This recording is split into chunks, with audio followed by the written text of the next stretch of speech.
Alors, maintenant que j'ai fait tout ça, je vais essayer de me faire un escalier ici, sur le coin. D'accord?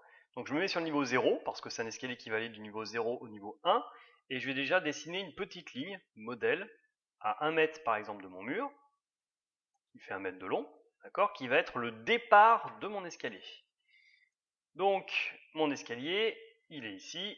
Je vais faire un escalier par composant, sinon par esquisse c'est un peu plus compliqué.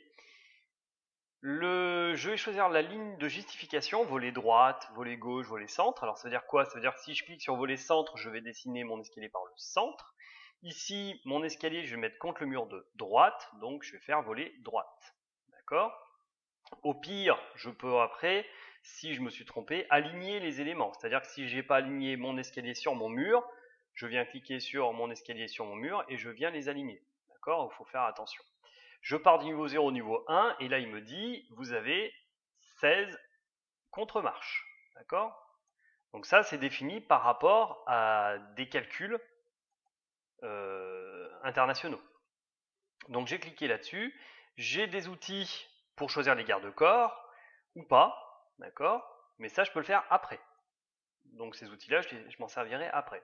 Donc maintenant j'ai choisi de créer mon escalier, hein, on va la refaire.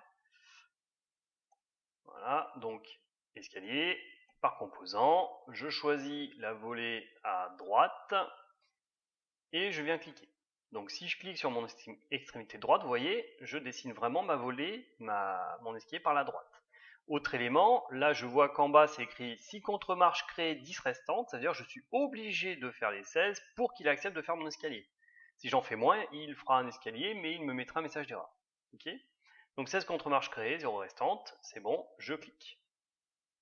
Je valide, et je regarde en 3D ce que ça donne. Voilà mon escalier. D'accord?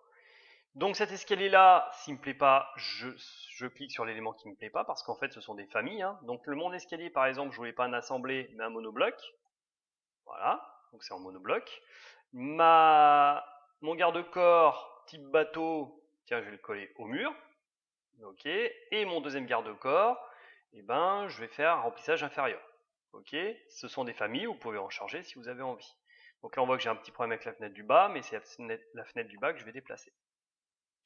Voilà, ça c'est un escalier simple. Maintenant, le dernier élément, bah, la trémie.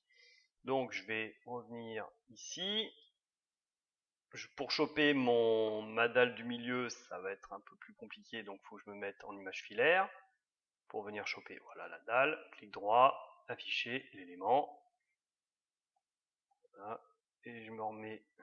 Bah non, c'est bon. Ok, j'ai ma dalle et je vois que ma trémie est pas bonne du tout. Donc là, pour modifier ma trémie, je peux cliquer dessus, modifier la limite et la décaler. D'accord? Je peux même tenter de faire un alignement, d'aligner ça avec ça. Mais on voit que là, il ne m'accepte rien parce qu'ils ne sont pas au même niveau. Donc le mieux, au final, c'est de choisir dans modifier l'alignement, de cliquer, de dire ça, ça va être aligné avec ça. Et attention, on regarde, voilà. D'accord? Vous avez vu, là, c'est l'escalier qui a bougé. Donc si ça vous plaît pas, vous faites l'inverse. C'est-à-dire, je vais dire que à ça, je vais aligner ça. D'accord? Donc le premier sur lequel vous cliquez ne bougera pas. Et si vous voulez toujours que les deux soient alignés, même si vous modifiez votre trémie, vous cliquez sur le verrouillage. Voilà. D'accord? Donc là, on a bien notre escalier qui a été fait d'un niveau à l'autre niveau. J'avais fait une trémie 10 cm plus large, hein, donc c'est pour ça qu'il y a un trou. Voilà pour les escaliers simples.